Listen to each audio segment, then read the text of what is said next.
A very good morning to you. It is the 5th day of February 2026, Thursday. That means ni Friday, basically. Yeah, Junior Friday. I'll see you. Services go slow today. It's International Networking Day today. So whether online, in person, and a network, get some networks for yourself. All right. Karibu sana. It is only 9 days to Valentine's. Na boy child akona relief. Hakuna pressure at kutafuta noti ya maua. Tafuta tule maua ya kawaida ama sukuma wiki na uko sawa. You thought, you think. M-Pesa is still in service. This is the Morning Cafe. Karibu sana. My name is Fred Independent. My name is Ann Odida. Karibu sana. The question you're asking you this morning: President William Ruto says his government has implemented over 75% of its manifesto. Where has he succeeded and where has he failed? A lot of talk about taxation and the KRA online. Watu wameambiwa kama una earn 30,000 and below, kuna ile pesa utakatwa. Yeah. Amesema itakuwa extended to watu wana earn 50,000 and below. So do you feel that President William Ruto has implemented over 75% of his manifesto? Yes. You're just 1 year to the next election. What he did yesterday, na kama ulikuwa uko na hiyo ile nguo umevaa, alipatia hiyo manifesto all the 12,349 people who showed up as aspirants. Kila mtu sasa he has over 12,000 campaigners on his manifesto. Has he implemented over 75% of that manifesto? Tuongeleshe TV47 Kenya on Facebook and on YouTube and X at TV47 Digital. Send us your feedback and your comment and we'll be sure to read it. The State of the Nation, the guest that we're having? Yes, we'll be having this individuals: Ikua Wambote, who's a political analyst; Rachel Omolo, a public policy and governance expert; Ann Dhumbi, nominated MCA; and Dr. Josephine Kulea, who's also a political analyst. Starting at 6:30, they'll be helping us look at the headlines. Remember that all your communication for us online should have the hashtag Morning Cafe TV47. Absolutely. Later on, we'll be hosting men. Is be a man killing men? That's the question you're also asking. Number, just be a man. Just be a man. Usilie, unalia aje? Kama nani? Wewe koma, nikikushika unaambia mwanaume hivyo. That is another question. So are you telling us to cry? Cry. Cry when you need to cry. Mbona una suppress alafu utakuja kunigonga na mtungia gasi? Koma sana. Koma kabisa. Is be a man killing men? We have a question of the day as well for this particular segment. This is the first one, but acha niangalie hapa. At what point did men learn that asking for help is weakness? So this question presupposes that actually asking for help is weakness. No. Ni nyinyi mnajiambia. At what point did men learn? Wewe unaulizanga help kweli? Ask for help? Yes. Mujai niuliza. Kasa zile nasikia njaa alafu naona kuna chakula pale, nasema simu nisaidieni kule chakula. Simu nipikie ugali leo. Yes, you do. So let's take a look at the local dailies now. We start off with Taifa Leo. Vigogo mlimani wahepa UDA. Imagine out of the 12,000 kuna wale hawako part of that 12,000, including governors. That's a big discussion on Taifa Leo. Yes. On the Star, Marjana Auster, that IEBC story, IEBC 2027 mega contracts in the spotlight with the exit of the CEO of the Secretariat. Daily Nation, queries on Tycoon State House visits. Huyu jamaa anapigwa picha na president kila siku, watu wanauliza ni nani huyu? Who is this? ODM cracks deepen. Sifuna SG, katibu mkuu wa chama. Mimi ndo Sifuna, alienda kachoma nyumba. People Daily, between empowerment and incitement, will Ruto's project swing youth votes? All right, good question there on the People Daily. And on Matters Business, ABSA eyes Kenya buyout in race for retail market on the Business Daily. All right. So let's cross to the regional papers, and we start off in Uganda. The silent majority, this is the Daily Monitor, rule of minority, and with 48% of registered voters abstaining. The analysis, according to this newspaper, of last month's election results shows Yoweri Museveni's landslide win with 7.9 million votes is an equivalent of only 36.7% of total registered voters, renewing his mandate. Alishinda na 7.9 million, lakini only 36.7% voted. Anyway, either way, Robert Chagulani alipata 2.74 million, which is 24% of the votes cast, but only 12.6% of all registered voters. But you see, it's also the same in the Kenyan case. We had 22 million registered voters, only about 14 million voted. So which was about, okay, at least ours was better, not 36%. Ours was like 60% voter turnout. 2022. That's the main story there on the Daily Monitor's front page. other quick headlines. Is Muhoozi Baryomunsi feud? Is Muhoozi and Baryomunsi feud more than meets the eye?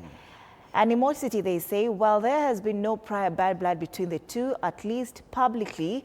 Observers think the feud stems from murky political waters and behind-the-scenes tough wars over government appointments. So this guy is actually the Minister for Information and National Guidance. But it would appear this gentleman, who's head of military in Uganda, is feuding with everyone, from America to Kenya, to ministers in his father's government, to Bobby Wine, even Bobby Wine's wife, even Besige's wife. He feuds with everyone. At least abagui. Huyu hajui kubagua, vita tu kila mahali. Everyone. That's another story in page 6 and 7. It has been given prominence sana. 2 pages. Kenya pipeline IPO. What is in it for Uganda? It's a question they're asking on page 11. Remember that pronouncement by President Ruto, that he would sell part of Kenya pipeline to Uganda so that we co-own it as the two countries. So to them, it's actually a big deal. Kenya's bado wana complain, but in a way.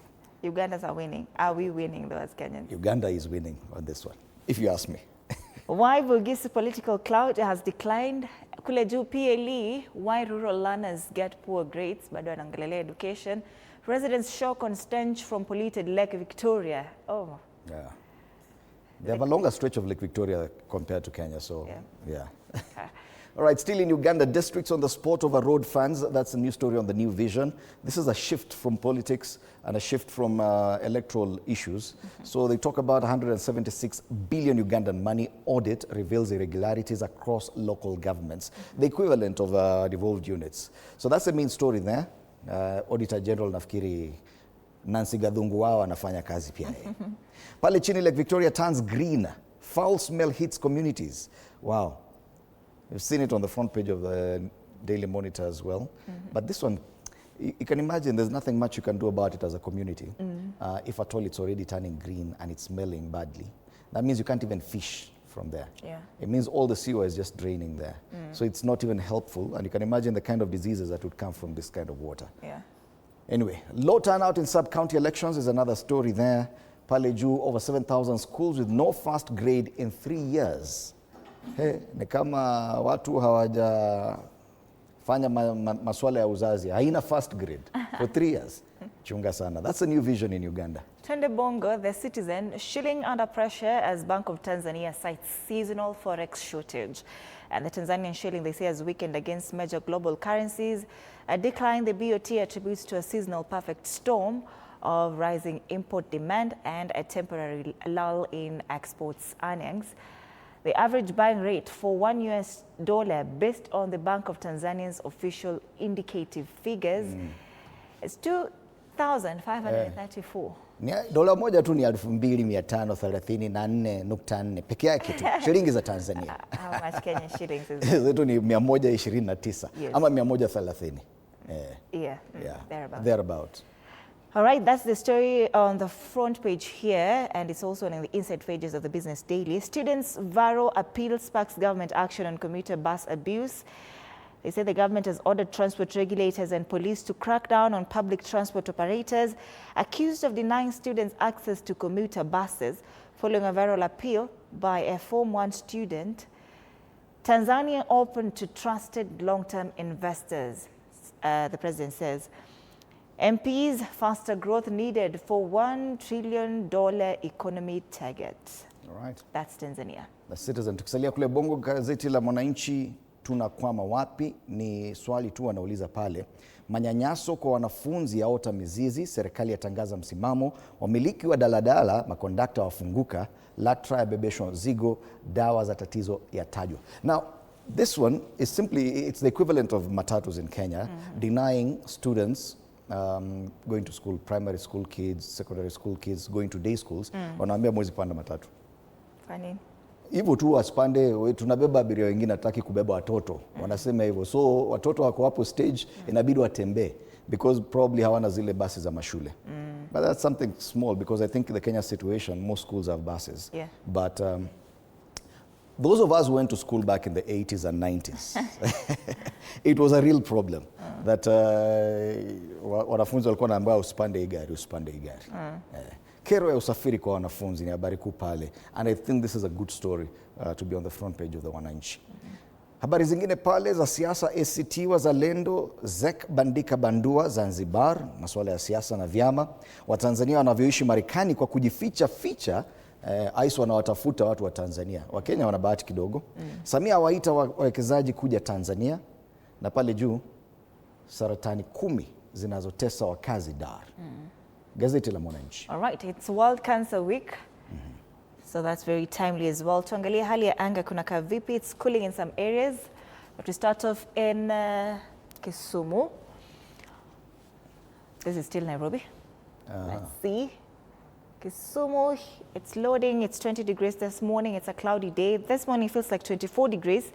Highs of 29 degrees, so it's also cooling in Kisumu. Precipitation here today is 10%, kidogo sana. And this is nice because we had seen Kisumu was hitting around 30, 31. 32. Yes. And you can see for the rest of the week it's going down, 28, 27. That means, yes, comfortable weather now. Yes. Yeah. On the coast? Down south at the coast in Mombasa, 26 degrees currently. Yes, it still will be hitting highs of 30, but from the coast that's understandable. Mostly cloudy, but even there, this 30, 31 will be the average. Very little precipitation, if any. All right, Garissa, one of the 23 hard-hit areas. Drought, 25 degrees this morning, feels like 27. It's a cloudy day today, highs of 37 degrees. Precipitation 10%, lakini hakuna kitu hapa. Because those clouds ziko empty. Hapo ziko empty. Yeah, but at 37, that's probably one of the hottest areas that we'll see today. What about Mwingi? We had seen most areas of Ukambani were quite hot, and yes, even in Mwingi, which is in Machakos County. No, is it in Machakos or Kitui? I think it's Kitui. Yes. Mwingi is still very hot. It's a cloudy day, but they'll be hitting highs of 32 degrees there. So as even the Lake Victoria region, the temperatures are dropping. Ukambani, high drop. And that 32 will persist for the rest of the week up until the other weekend huko wakiendelea to 32, and I think even farther than that. Precipitation huko ni uongo, wachana na hiyo maneno wewe. Nyeri, it's 14 degrees this morning. It's a mostly cloudy day, highs of 28 degrees. Precipitation is 10%. So Nyeri hii inakula. This is actually hot for Nyeri. 28 degrees, that's very hot for Nyeri. Let's go to Kitale, which is one of Kenya's bread baskets. It's 14 degrees currently. It is a cloudy day, highs of 29 degrees, which is also hot for that area. And it will drop slightly, 27 degrees by weekend, 25 on Monday next week, 26, then comes back up at 28. But not so bad in Kitale. Finally, Nairobi. Nairobi, it's 15 degrees this morning. Clear skies with periodic clouds today. Highs of 29 degrees, so it's very hot in Nairobi. Precipitation 0% literally. Hawajatudanganya hata na 5%. Zero. But 29 hiyo ni high. 29, so the only place I think we've seen that's cooling down is Kisumu. Kisumu, on Lake Victoria area. Everywhere else, Like it's Basin. hot. Yes. Next week, Nairobi, 31 degrees. Wow. Oh, finally we hit 31. On Friday next week. Kama 29 tunaogopa hata kutoka nje. Next week. 31 tutaitara. All right. It's 13 minutes past 6 a.m. Tuangalie Nairobi traffic, how it's looking this morning. The new, Friday. Tuko hapa, traffic situation. Nothing out of the ordinary. We're still experiencing some January traffic. Watu walipa school fees sasa they are not moving much. Wanaenda pole pole, magari mengi yako nyumbani. Even in February, as they anticipate the Valentines, a bit of traffic along Outer Ring Road, especially areas around Pipeline and further. Other than that, Outer Ring Road, the rest, mpaka kule Thika Road is looking good. Thika Road, that stretch after Garden City Mall, kidogo tu kabla ufike pale Allsops, kidogo tu pale yellow. But otherwise, today it's not so bad. Even in Githurai, a bit of red there, but not so bad. Pangani Interchange is building up slowly this morning. Kiambu Road, nothing to report. Areas around Jogoo Road and Landis Road getting into Haile Selassie Avenue once you get into town, getting busy this morning kama kawaida, nothing out of the ordinary. Mombasa Road, if you're coming from areas around Mlolongo, Syokimau Airport, it's green all the way into the CBD. And so is Wayakiwe coming down from Kabete, Kangemi, past ABC Place. Ngong Road is quite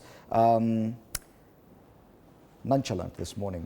Nonchalant. Yes. Hawana pressure. Wako tu. Walimeza ashwagandha. Alafu Southern Bypass is also looking green. So yes, that's a traffic situation. Nothing out of the ordinary this morning. All right. Let's have the quote of the day.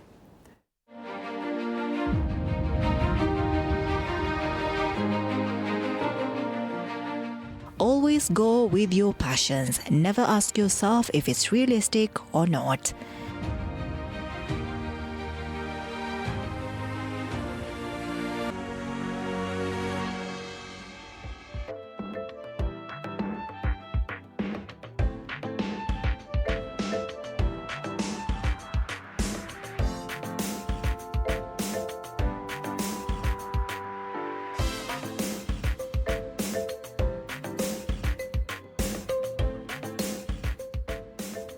All right, let's take a look at the local dailies in depth now in the start of Taifa Leo. Vigogo mlimani wahepa UDA.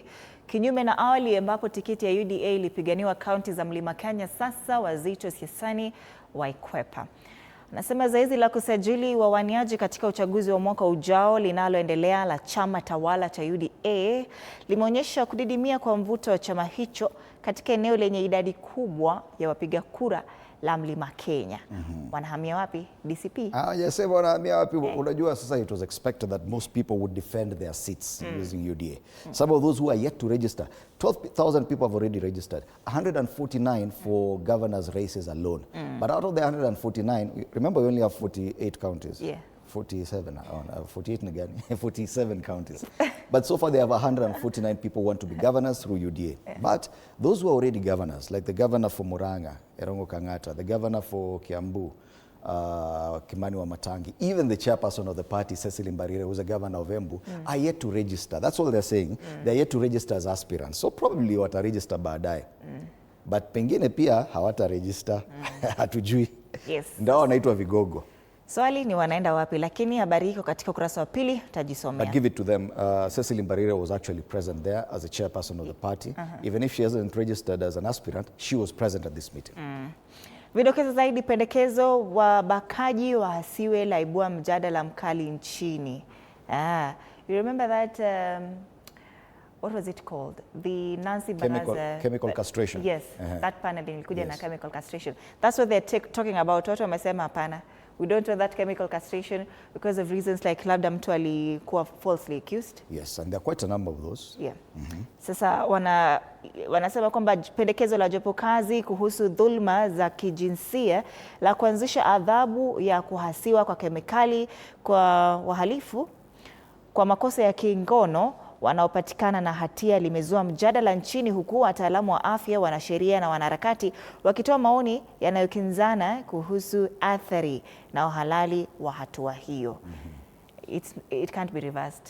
Wewe ukipatikana uwekwe upate chemical imeenda. Ikienda imeenda. Utawahi tena. Kiti moto cha afisa mkuu IEBC Marjan afuata nyayo za Ezra Chiloba na James Oswago waliondolewa ofisini katika hali tatanishi. Mwanawe Gaddafi auawa Libya. Saif al-Islam Gaddafi, mwana wa rais wa zamani wa Libya Gaddafi, apigwa risasi. Kule juu, maswali kuhusu mgeni wa Rais Ruto katika ikulu. Licha ya maswali mengi kuhusu uadilifu wake, Bwana Wicknell Chivayo amekuwa mtu wa kawaida katika ofisi kubwa zenye mamlaka, akitangamana na watu wenye ushawishi mkubwa. Ni habari katika ukurasa. Nimeuliza, ni lazima wapigwe picha naye? Kama kuna maswali kuhusu integrity ya mtu, lazima mpigwe picha. Because ukiangalia kwenye magazeti na I think it's one of on the Daily Nation tutaangalia, amepigwa picha nyingi na rais, picha moja tu inatosha. Kwani kila siku ukienda kutembea lazima upigwe picha? Hata wale watu 527 wanapigwa picha wanaweka pale. Mbogo na Omar kumenyania tikiti UDA. Vigogo hao watapigania tikiti ya UDA kuwania ugavana kule Mombasa. Ile swali lingine tatanishi, sababu unakumbuka ile swala la zoning. ODM ndio anashikilia Mombasa ugavana. Sasa Secretary General wa UDA anataka kuwa gavana wapi? Mombasa. ODM anasema tunataka kila mtu akae kwao. Gazeti la Taifa Leo. On the Star, Marjan ouster, IEBC 2027 mega contracts in the spotlight. Central to the fallout is a KIMS tender valued at 7 billion shillings. This paper continues with that conversation following the sacking or the resignation. Either way, we call it the exit of Hussein Marjan from the IEBC. A very interesting story here. On the front page, Rastafarians, listen to this, are lamenting blocked bid to present bang in court. Hata wamekuja sana. Unajua bangi Kenya is illegal. Lakini wanataka kuileta kotini. Wewe umetoa wapi bangi? The audacity of hope. This one not just because of suggesting unafaa upelekwe kotini wewe mwenyewe. Kuna watu wanasema itakuwa tamu ikiwa legal. Lazima ifichwe. Ndio ile unaambiwa tu unafichwa kama bangi. Lazima ufiche. Anyway, picha iko hapo mbele, Rastafari Society of Kenya member holding cannabis seeds. Okay, sio bangi yenyewe, Milimani Law Courts in Nairobi. You can read this story on page 3 of the Star. Then, a picture of a massive crowd at State House. Over 12,000 people dressed in yellow, like my sister Anne today. Wamecement grassroots, walijaa State House even ndindi. Okay, fine, we've been seeing parliamentary group meetings at State House, elected leaders at State House. Never have we seen this kind of number of people. 12,000 at State House. 12,000, hiyo ni kama stadium mzima ya Nyayo Stadium. Raring to go. Ati wengine walikuwa nakani kama sio watu halali hao wenyewe. Huyo mtu wako out of order. But it's a very interesting story because can you imagine if you can start, these are people who want to be aspirants in your party. 12,000 people already wanataka. Isn't this a head start for the leader of that party? It is. Yes. Other stories, ODM moves to scuttle Uhuru and Kalonzo changes in Azimio. Nakumbuka ile return of Azimio jana. Imeleta shida. Watu wamekasirika sana. So this is a Star, but I think the most interesting story ni ya Rastafarians wanataka kupeleka bangi kotini. Tunaomba tukubaliwe tuje na bangi kotini. I agree, yezi bamba. That's a Star. Daily Nation, queries on Tycoon State House visits. Controversy, opposition leaders link the man to supply of suspect poll kits in Africa. Homage on January 11, controversial Zimbabwean Wicknell Chivayo flew to Sagana State Lodge to meet President Ruto and his deputy Kithure Kindiki, was the latest of many visits to Kenya's corridors of power by the flamboyant businessman notorious in his country for a previous money laundering conviction. Chivayo's dalliance with Kenya's top leadership has raised eyebrows. This newspaper, inaangalia the background. It says in a previous interview published by the BBC on June 22nd, 2025, the wealthy businessman describes himself as a hardworking hustler. Hardworking hustler with a Midas touch. Kabisa. The report says for years... Kwanza, kitu ingine, Midas touch. What does it do? Midas, whatever he touches, turns to gold. So kuna mambo ya dhahabu hapa na kuna uhasla pia ndani yake. Now the report says for years Wicknell, as he calls himself, has loved to boast about his riches on Instagram, although the sources of his wealth is not clear. In his 2011 memoir, Cry Havoc British Machinery and Coup plotter Simon Mann recalls his time with Wicknell in Zimbabwe's Chikurubi maximum prison. Oh wow. Sahi hayuko prison, sahi anapanda ndege, anashuka State House ya nchi kadhaa na kusalamiana na watu wakubwa. Wameka picha zake nyingi. If you open page 2 and 3, ndio nauliza lazima apigwe picha kila wakati akitembea. Si washa kuja mara moja akapigwa picha, hiyo story imeisha. Where evidence for karatasi important. Questions surrounding his integrity and a money laundering conviction aside, the controversial businessman is now a familiar face in the corridors of power, hobnobbing with the high and mighty. Wako hapo wote on page 2 and 3. Other quick headlines: Matters Health, planned chemical castration of sex pests, stars debate. We've talked about it. They say that proposal has sparked intense debate with medics, lawyers and human rights activists giving sharply differing views. Bigwigs shun UDA in Mount Kenya as Ruto hosts thousands of aspirants. The registration of politicians for the 2027 contest by the ruling party has exposed its dwindling fortunes in the populous region. Students avoid arts and languages in senior school. Kwa nini? Lessons no one wants, and some public institutions have enrolled only 2 or 3 learners in languages and creative arts subjects at senior school, with the low enrollment raising doubts on the viability of the classes. Only 2 or 3 learners. In some schools. In some schools. Yes. Lakini hata kama ni some schools, hebu imagine 2, 3 learners, shule mzima, Yes. arts. I think eventually they would have to bring special schools for social sciences and languages so that they can bring all those learners together. Nafikiri kila mtu alikuwa anataka kwenda kufanya STEM. Sababu sijui ameambiwa kufanya STEM utakuwa nini. Kazi ni nyingi, sio lazima ikuwe STEM. All right. On the inside pages of the Daily Nation, page 4, Marjan's sudden exit with the 2027 elections looming leaves IEBC at a crossroads. They say last month, Kalonzo Musyoka led the united opposition's push to oust Marjan, warning that the 2027 elections could be neither free nor fair under him. On the back page of this newspaper, glory and the hard way, how Lakers club claimed African crown. And that's the Daily Nation. All right, from the Daily Nation, we focus on the Star Matters ODM given prominence on the front page. And this is the only story here. ODM cracks deepen. Orange Party is trying to straddle power and opposition, and the law may not let it. As quiet talks with President William Ruto's UDA gather pace, legal experts warn the party is trapped in a binding marriage to Azimio that it cannot simply wish away. This will affect that coalition building with UDA. The maneuver has ignited a brutal internal war, pitting a pro-government faction eager to cut deals with State House against diehards fighting to keep ODM from sliding into political submission. With Uhuru Kenyatta reshuffling Azimio, ODM risks tearing itself apart. They're still officially part of Azimio, and that's why Junet Mohammed got his position in parliament. Sasa sababu wamechange, Junet Mohammed alitolewa kwa hiyo position by Uhuru Kenyatta. Kwa Azimio, he is not there. So they can actually appoint someone else to that minority leader position in parliament. Wanasema, na meanwhile munakimbia kujoin UDA. Nani aliwaambia? Ngoja.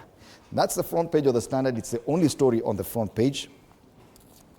Other quick stories inside what happened in State House yesterday. That IEBC story, the exit of Marjan, is on page 2. Mambo mengi, not so fast yo mambo ya ODM. At least there's a coverage of the drought crisis on page 5. Na kuendelea mbele, let's go to the back page. Arteta backs Arsenal to build on magical place in Cup final. Arsenal now knows that they will be facing Manchester City in the Carabao Cup on 22nd of March at the Wembley Stadium. That's the Standard. All right. People Daily, between empowerment and enticement, will Ruto's project swing youth vote? Buying a block is the question they're asking on page 4.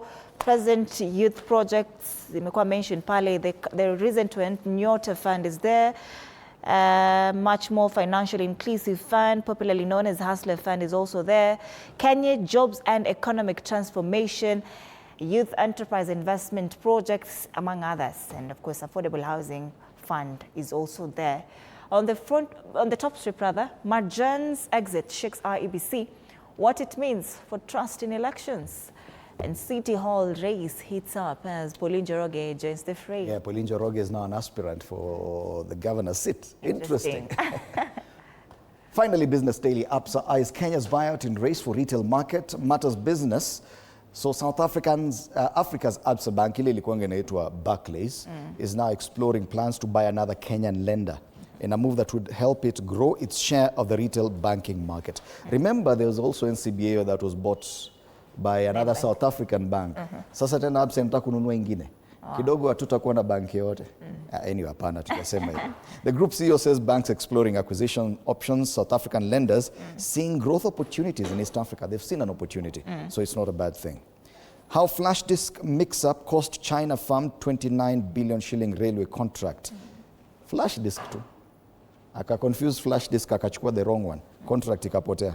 Pole kwao. On the ticker, AGOA extension deal signals tougher trade terms for Kenya. Elsewhere, investors gain as Nairobi Prime Office occupancy rises and falling interest rates slowed pension returns to 24.8%. That's the Business Daily. Once again, a reminder that our panel this morning, Ikua Wambote, who's a political analyst, Rachel Omolo, who's been here with us before, she's a public policy and governance expert, and Dhumbi, a nominated MCA, and Dr. Josephine Kulea, who's a political analyst. In a few minutes' time, they will be helping us take a look at the headlines. Later on, men's mental health, we'll be having this conversation starting 8 a.m. Is BMN killing men? We'll be having this gentleman here to have this conversation. Tuangalie cartoonist wanasema vipi? Yes, cartoon ile ya People Daily wanasema tumeanza na mambo ya IEBC kwa the People Daily. Even the best dancer leaves the stage, and we can see a caricature of Marjan, Hussein Marjan anatoka mbio akienda nyumbani. That's Tanner's take. This is the Standard. Let's work on your dribbling, passing, ball control, and shooting. This is Azimio, and of course the head coach there, Uhuru K. Uhuru Kenyatta now ndio head coach. That's the Standard. People Daily, no. The Star. The Daily Nation here. So it has a caricature of the president ameshika pliers ile ya taxes. Asema 2027 elections 5 years away. Or initially it was 5 years away, akasema atakata taxes. Introduce taxes. Sasa 1 year to elections, ameka pillow, cushion you against taxes kidogo. Has he delivered? Okay. Watuambie. That's a question of the day. This is my scorecard, this is the Star, broad based, lakini kuna mtu anakimbia na hizo ametoa ile zero kwa broad based na kwa 10 point agenda amesema zero. Hakuna kitu hapa. All right. Good morning, Kenya. Where are you watching us from? And I can see Thomas Hamisi anasema well represented Ruaka. Yeah. Mwingine hapa Ruth Karani watching from Kamae Gatingaine. Geoffrey Musungu, good morning. Mabingwa watching from Karagita, Naivasha. Morning Cafe TV 47 ni fire. All right. Kuna mwingine meacha? Billy Biento, Keringet Nakuru Massive is watching. Na kuna yule jamaa anaitwa advisor Pastor Emmanuel Barasa Manu. Wasitila Bungoma, Sainiko Kitengela. Niko live hadi tamati. Arsenal final, hamna bahati sasa. Manchester nini? Siungoje final lije. Mwingine hapa nani? Ndegwa wa Nyandarua. Wache mambo yake. Ndegwa wa Nyandarua. Mgani huyo anasalamiwa? Ndegwa Wanyama, we will come there. Sasa next time actually send us a location ama tuende tufanye show ukiwa hapo kwa Nyama. Kwa Nyama. Sababu hata tusalamia anasema tu mambo ya Nyama. Unasema tu Nyama. Wewe koma kabisa. So keep interacting with us. TV47 Kenya on Facebook and on YouTube. Our guests are already in studio. Yes, our guests this morning are already in studio. I can see on set we have Ikua Wambote, who is a political analyst, and Dr. Josephine Kulea, political analyst as well. Also joining us this morning will be Rachel Omolo and Anna Thumbi, who's a nominated MCA for this conversation. Do stand by for that coming after the break. All right. Karibuni sana. Question of the day that we're asking this morning, State of the Nation. President William Ruto says his government has implemented over 75% of its manifesto. Where has he succeeded and where has he failed? Talk to us. We have some feedback. Tunaanza na John Muriu anasema 75% of lies and empty promises fully accomplished. He has completely failed in all aspects. That's John Muriu. Okay. Chemina Geoffrey, the only one it worked was changing NSSF to SHA and it was actually NHIF to SHA. NSSF to SHA. NSSF. Oh, okay. Actually, the only one it worked was changing NSSF to SHA. All right, and painted with new colors. Everything he tried to change continued to remain the same. NSSF was changed to SHA? No, it was NHIF. It was NHIF. Chemina Geoffrey. All right, let's have another one. Celine Ochieng. Honestly, everything is chaos. And Celine. We have some more. This is Sergio Bryant, and Asema, we can't say he has implemented 100% of his manifesto, but what I can say is under Uhuru's presidency, he hired 50,000 teachers in 10 years. Ruto has hired 100,000 in 3 years. Oh, wow. Under President Uhuru, money meant for stadiums was chewed and nothing happened. Ameandika essay huyo. Sergio Bryant ameandika a whole paragraph. He's not here to play. Composition. Okay. All right, let's have one more. This is still Sergio Bryant.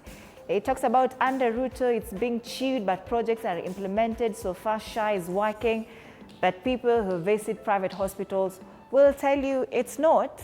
All right.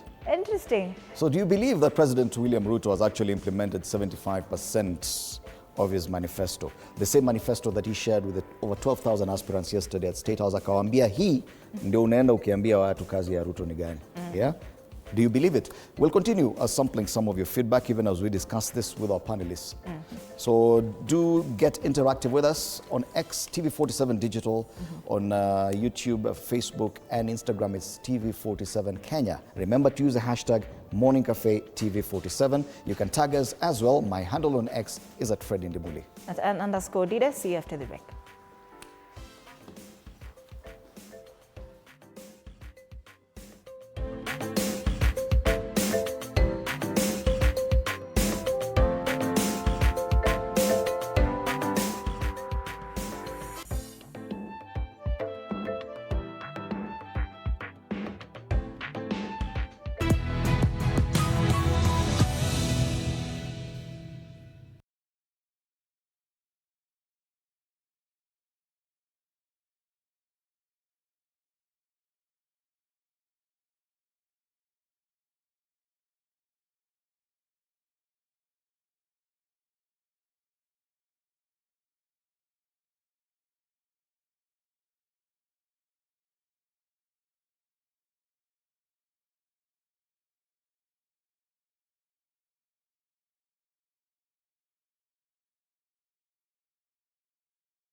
The circumstances surrounding the exit of IEBC CEO Hussein Marjan continue to fuel political debate and public scrutiny.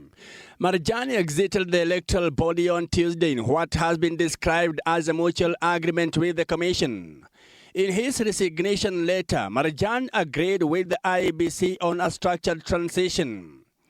Hours before the exit of the CEO, IEBC commissioners met the head of public service Felix Kosgei in his office. In what he described as an ongoing engagement between constitutional commissions and the national executive. IEBC chairperson Erastus Thekon, however, insists that Marjan's exit followed a lawful and mutually agreed separation, dismissing claims he was fired and urging leaders to avoid speculation. We shouldn't invent things that are not there to try and character assassinate or malign him, because it's not there and it's not fair. On Sunday in Murang'a County, opposition leaders openly questioned the preparedness of the Independent Electoral and Boundaries Commission, accusing Marjan of holding alleged meetings with Venezuelan national Jose Camargo. Claims they say undermine public confidence in the electoral body. Huu mkora ambaye ndiye alisupply technology in a company inaitwa Smartmatic, Saturday and Sunday walishinda na hii kijana anaitwa Marjan Hussein Marjan ambaye ndiye CEO wa IEBC. The commission says the exit now marks the start of the process to recruit a new CEO and secretary to the commission. The IEBC is set to announce an interim replacement who will serve as acting CEO. For the process of recruitment of the next CEO, we will ensure that it's transparently done, it's professionally handled, and we get the final CEO. The commission is currently in an election cycle and is finalizing its election operations plan, the blueprint that guides how elections are conducted, noting that the plan is undergoing legal and operational review. As the 2027 general election draws closer, the electoral agency maintains that the blueprint will guide its readiness in the bid to conduct free, fair and credible general election. Mike Kagwango, TV 47, Nairobi. Yes, there's a hiring of the next chief of the IEBC, the new political battlefront, given the history we've had with the IEBC commission itself, following the exit of Marjan Hussein Marjan. This is where we begin our conversation this morning. Marjan ouster, IEBC 2027 mega contracts in the spotlight. Good morning once again. This is the Morning Cafe on TV 47. My name is Fred Indimuli. Today we're privileged to be having in studio, starting on my extreme right, Rachel Omolo, who's been on this panel before. Rachel is a public policy and governance expert. She's also an aspiring member of parliament. Karibu sana, Rachel. Thank you. Thank you. Next to Rachel, we do have Dr. Josephine Kulea, who's a political analyst and also an aspiring member of parliament. Yes, Karibu sana, Dr. Kulea. And last but definitely not least, Ikwa Wambote, who's a political analyst and also an aspirant for parliamentary seats. So all of you are aspiring, and you'll be telling us which parties you belong. Were you among the 12,000 who were in State House yesterday, or still looking for a home somewhere? But let's start off with what's happening with the IEBC. Rachel, you've seen the kind of push and pull we had when it came to selecting a new IEBC. Yeah. And it took us over 3-4 years to get an IEBC in place, even costing us some key constitutional milestones like a boundaries review and all that. It is only 18 months to the next election. Now we do not have a CEO for the IEBC Secretariat. Do you see this as another big problem as we head to the 2027 elections? Thanks, Fred, and for having me this morning, and good morning to our viewers. I don't see it as really a big challenge, given that eventually was to exit or his term be renewed by March next year. But nevertheless, we've seen a lot of pressure mounting from the opposition and their fears on the preparedness, on the preparation towards the next election. And I think it's because of maybe the sustained pressure from opposition, one of the reasons as to why Marjan had just to pave way early enough, so that it also gives ample time to get a new CEO who will acquaint himself or herself with the happenings around IEBC in readiness for the next general election. What would you define as ample time? We took like 2-3 years to get an IEBC commission. 18 months is ample time? I think some of the challenges that we have had before with the commission is that we give them very constrained time to prepare for elections, including how do they set the secretariat, when do we appoint the commissioners. So it doesn't really give them good time to know what are the problems, how do you address the issues. They have to even look at the issues of the previous elections, how do we mitigate some of these things. But when you're in the office barely 4 or 6 months prior to a general election, you're bound to face a lot of challenges. First of all, you're acclimatizing yourself with the environment, trying to know what happens, and before you realize it, the election is there. So I think it's it's a good thing that is happening at least a year plus before. So the commission, they're able to vet a proper candidate who will help them with the secretariat.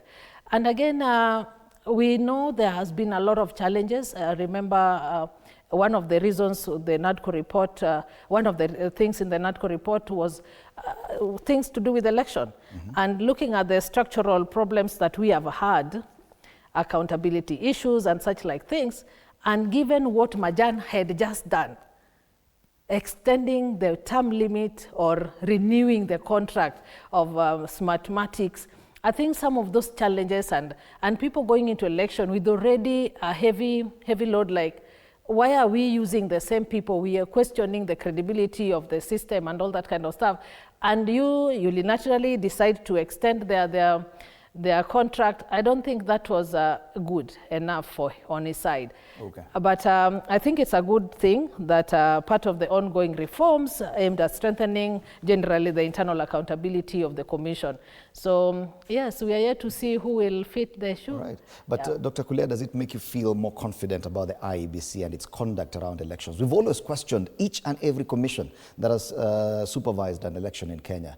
18 months to get rid of the CEO for the secretariat. Does it make you feel more confident as an aspirant? Thank you very much, Fred.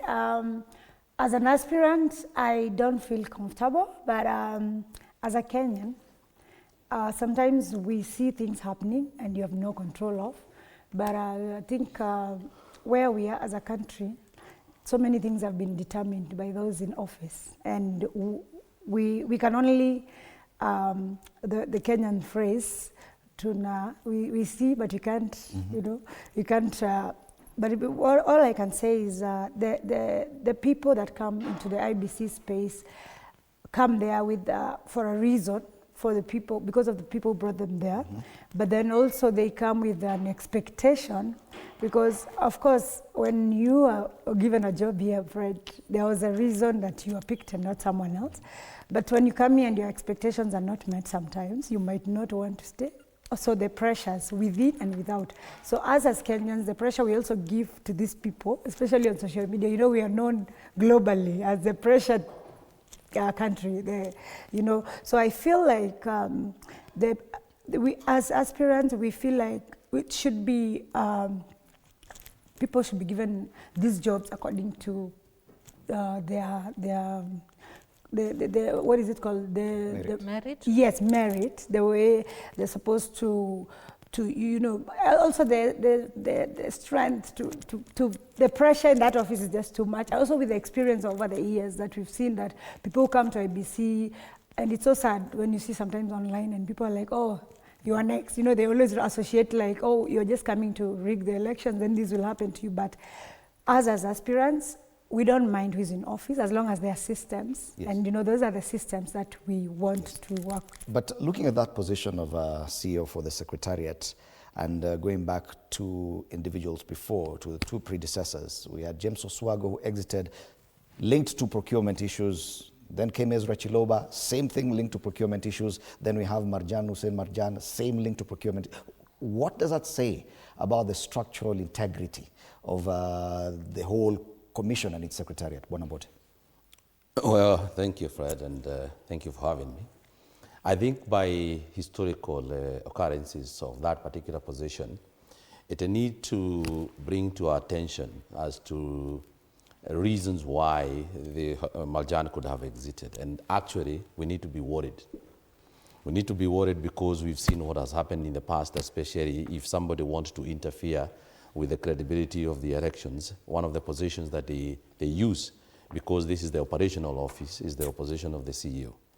The questions that we're asking ourselves, especially now with Marjan, now putting aside what happened in the future, in the past, is before he exited office, he did some few irregularities as far as matters extension of those mathematics and procurement that we are hearing, that he has already procured some staffs that are going to be used for the 2027 elections. So the big question that is in the United Oppositions, and I believe many Kenyans right now, is are we going to reverse those particular decisions? Because, and what legal strength do they hold as far as repercussions of cancellations are concerned? I actually look at this as something that has been planned. I don't want to see what it is that people are saying.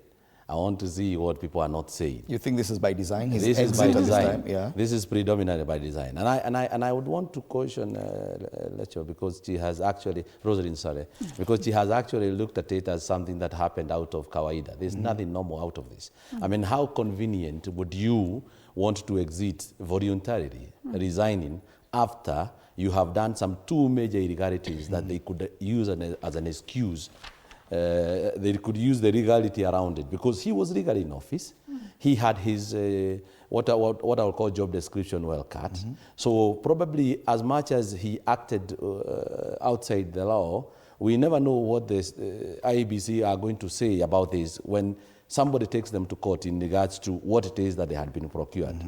For example, when you extend this system that we are all fighting about with 2 years, how about if we get there and we find that IEBC have no any other option than to use this mathematics as a system of the election in 2027? Currently, I don't think there is an option apart from that. Absolutely. IEBC have already told us that they are operating on a deficit of 20 billion Kenya shillings. They're asking for more money. So are they going to use that as an excuse come few months after this, and then they tell us, no, we don't even have the budget to procure another system. So we're going to use this system. But remember, that system was extended illegally. So we're not taking it lightly when we see some of these actions, and already the general perception out there is the IEBC is this government employee, and they were procured. You can remember, you've just mentioned it correctly, how much it took to bring in the commissioners. And we've seen from the current, from the recent by-elections that they have conducted, especially in Bere, you've seen that they were not able to, prevent, to offer proper security. That was one of the major concerns. You could see even during an official campaign period, people are being blocked and beaten in Narok and things like that happening. It doesn't feel any confidence as far as I am concerned. And the truth of the matter is, Rachel, that the IEBC itself, led by even the CEO, have gone to Parliament and asked for a few changes to happen.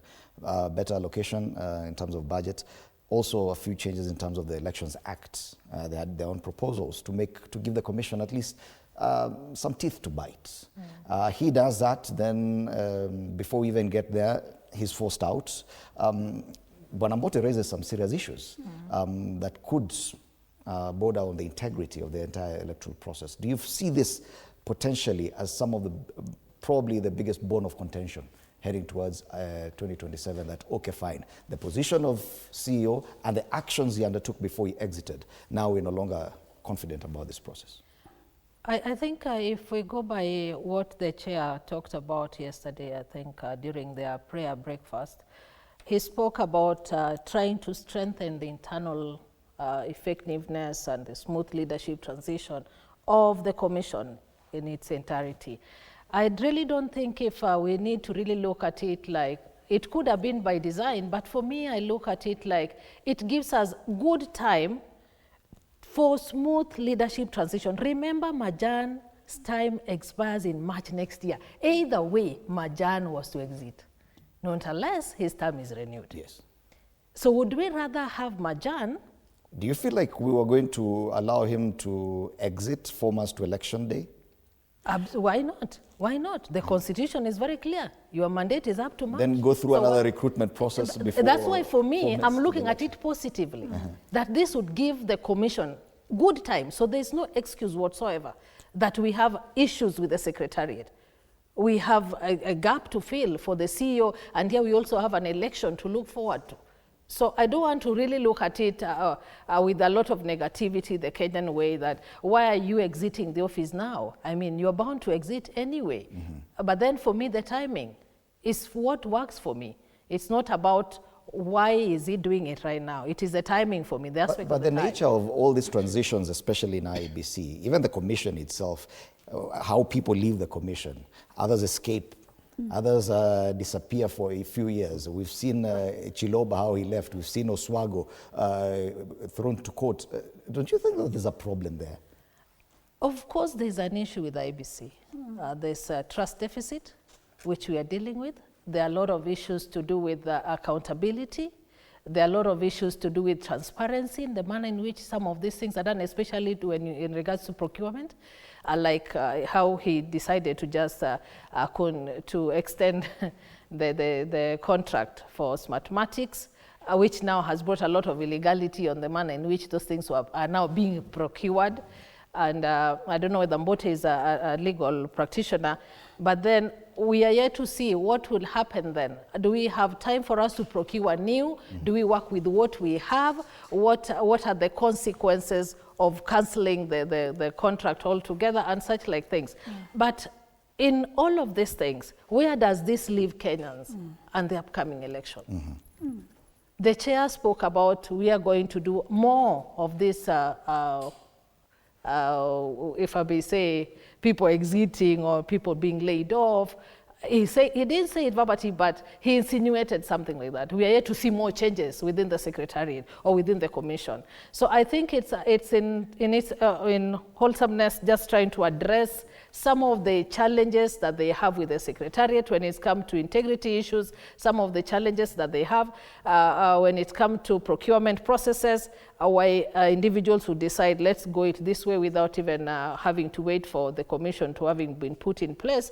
But then when you look at some of the bills that they were proposing within the election laws that they were proposing in parliament, I think they also said coming up with the financial, what do you call it? The campaign finance bill, yes?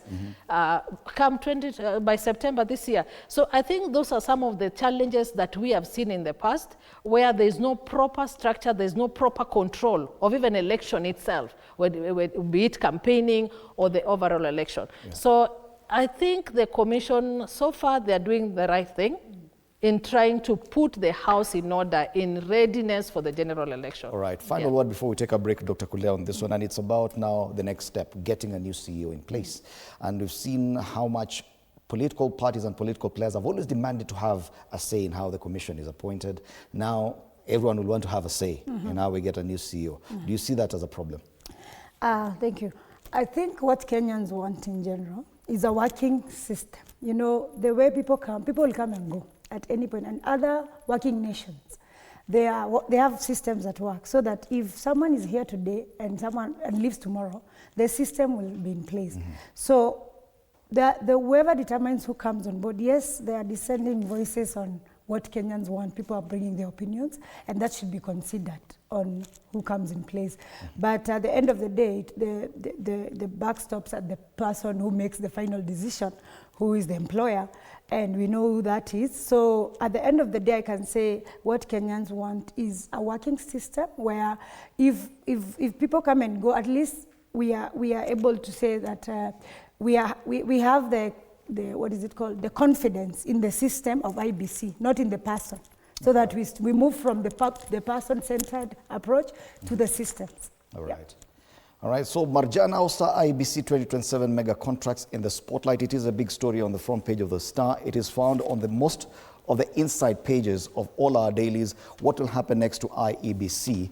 It is not our question of the day today, but definitely a big conversation captured on all the dailies. Our question of the day today is about the president and his manifesto. President William Ruto says his government has implemented over 75% of the manifesto. Where has he succeeded? Where has he failed? He shared copies of his manifesto with all the over 12,300 aspirants who showed up at State House last week, saying he did over 75% of that. Kindly share with us your comments on the same. Let's take a short break. When we come back, we switch gears and talk matters about the revival of Azimio.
All right, welcome back. You're still watching Morning Cafe. My name is Freddie Ndimuli. As we continue looking at the headlines, one of the stories that has generated a lot of discussion online is the apparent revival of Azimio, and that could in one way or the other complicate the metrics for the united opposition in as far as selecting their presidential candidate and the running mate. One of the possibilities is this one.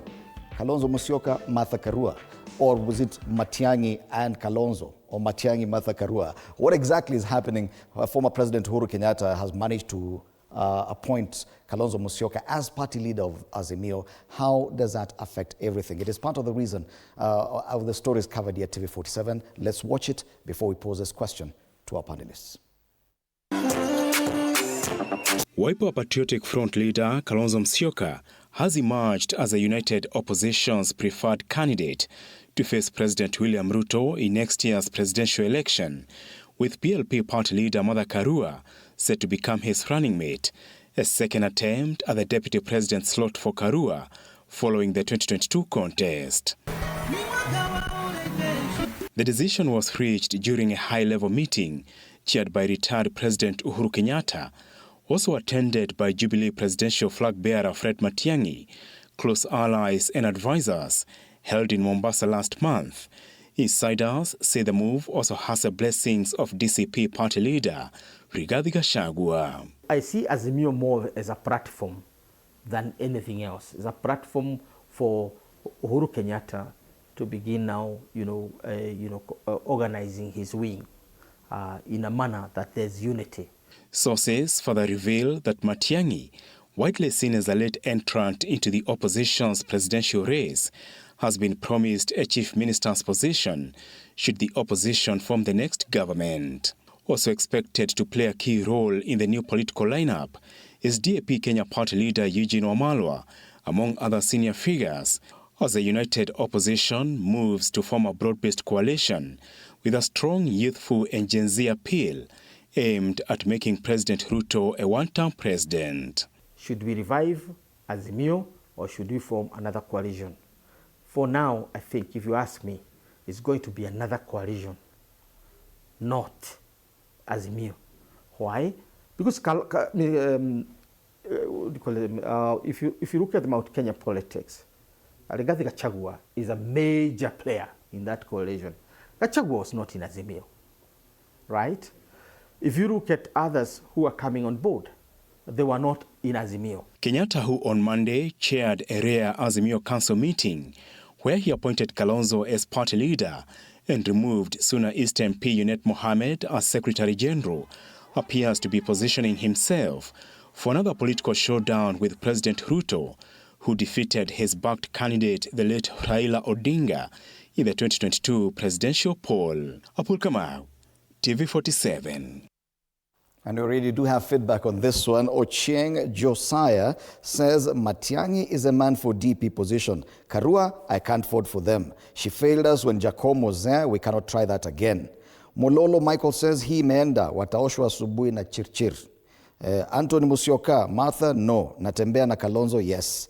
Edwin To, walai naona nikiungana na UDA. These men are not serious about leadership. Hapa Ruto ataongoza kwa term ya pili bila stress. This is your feedback. And one last one here, Robert Abuto says, kama ni Karua tena, kama deputy, hata kura spigi sasa.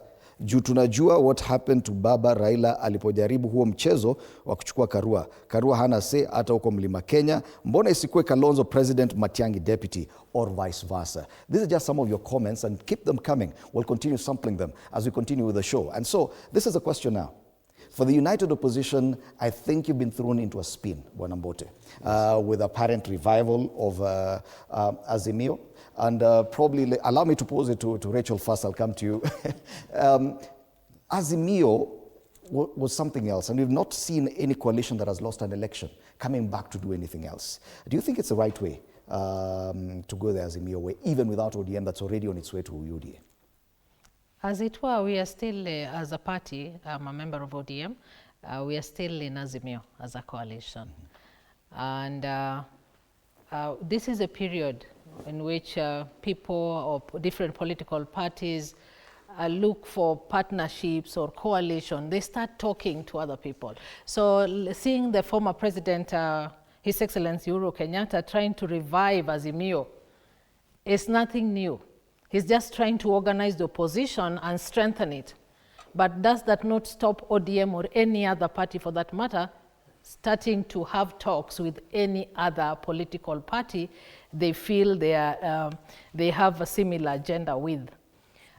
We also look at given what our viewers have shared, which team would be strong enough to pull it against the president, Ruto? What we heard, Baba and Martha did not work. I don't think if Martha with Kalonzo would work either. She's a good lady, she's strong. But you know, in politics, is either are you coming with people or money? Let's face reality. So what is Martha bringing on the table? That is what they'll sit down and look into. What is Kalonzo bringing on the table? Are you bringing optics? Are you bringing people? Are you bringing money? So that we pull together the resources, and then we now can force the other team, which is now the possibly UDA, ODM. But ODM will have to exit Azimio for them to legally and lawfully join UDA, if they so wish, and whatever agreement or whatever arrangement they'll come up with works for the two. But I'm seeing a lot of people party hopping from here to there, trying to see where will we fit best? Where is our interest catered for best going forward? So today we are seeing, instead of His Excellency Uhuru Kenyatta strengthening Jubilee, he's now looking at now a bigger picture. Can I now come up with a bigger outfit that can accommodate every other smaller party possibly, or those people perceived to be in the greater opposition, so that we form a formidable force going forward as early as at now. So I think it's a good thing in our politics that we are seeing, and a very interesting time that His Excellency Uhuru Kenyatta would want to fight Ruto when we perceive that he's the one who put him in place in the first place. So what has not worked? Is it that he did not do what he wanted him to do? That is a wait and see, because we also believe he's the reason why His Excellency Ruto is the president today. Okay, let's come to you, Bonambote, because it would appear DCP at least has been thrown into a spin. Discussions already there on how the united opposition would come up with its own presidential candidate and running mate position. Now Uhuru Kenyatta shows up and pulls two of the main candidates. He already has control over the Jubilee Party candidate, Fred Matiang'i. Now he pulls Kalonzo back to Azimio, gives him party leader position. Martha Karua was already in Azimio as a running mate for Raila Odinga. Where does that leave DCP? Well, Fred, thank you. And I almost read a message from the Boy Child organization. They are saying that our timing is being taken over by the empowered girl child, as you can see it from the panel. But I need to tell you, I mean, I don't look at it from that perspective. I mean, the united opposition is free to be able to move around and see what it is that we can do to be able to come up with the final extremely strong and united opposition to be able to face the president in the coming election. If you look at it, I would say Uhuru Kenyatta is trying to do handovers from right to left center. You know, look at what he did with Jubilee. Now Matiang'i is in control of Jubilee. He's now the deputy party leader, and now going to take over that particular party as their presidential candidate. But if you look at it, there was something that they had left in Azimio. So the big question is, the biggest party in Azimio was ODM. ODM have their share of problems at the moment. So it is good to know where they sit, and it is good to start where it is that they ended. So it is a wise move for President Uhuru Kenyatta to try and actually now take control of the Azimio, because as it is right now, it is still registered, and all those parties are still members that are members, about 20, because they were about 25 or 26, and 5 has since left. So it is a good move to actually empower Kalonzo more. You need to see that, because now Kalonzo is going to come back in the united opposition table as actually the chair of the Azimio, of the Azimio coalition. And these are the people who lost the last election. So, and the question would be, are ODM with us? What happened to Junet? Junet has been taken out. I mean, he's no longer now the Secretary General. Raphael Tuju has left. So they are aligning that particular vehicle, whether... And my question was on DCP, because a lot of the members of this new party, including Rigathi Gachagua himself, were never members of Azimio. Absolutely. They were UDA members. No. Where does this leave them? Now that people are going back to Azimio, that house, are they, because now it was never their home. Fred, I want to tell you is that nobody have said that this particular election we are going to go in as Azimio. Nobody have said that. So please let's not preempt that we are going into an election as, I'm a member of DCP. So let's not preempt and say that we are going into the election as Azimio. However the formation is going to be, it is the prerogative and the responsibility of all the principals within the united opposition to be able to do whatever they need to do and be able to bring us a combination, a team that is going to win this election. That is the intention. You should focus with the end goal. The end goal is to form a team. Whether it is going and demolishing Azimio, whether it is going and reviving Azimio and coming back without ODM on them, or with half of ODM as it is looking. Because it looks like ODM is going to split into two. Whatever happens, Fred, I can tell you for a fact, we have time to be able to go through all those challenges, as the lecture is calling the ODM challenges. We have time to be able to go all the separations, all the divorce papers need to be signed now. By the time we've concluded where we settle down, where the dust settles on all these matters, it is where now we are going to form one SPV.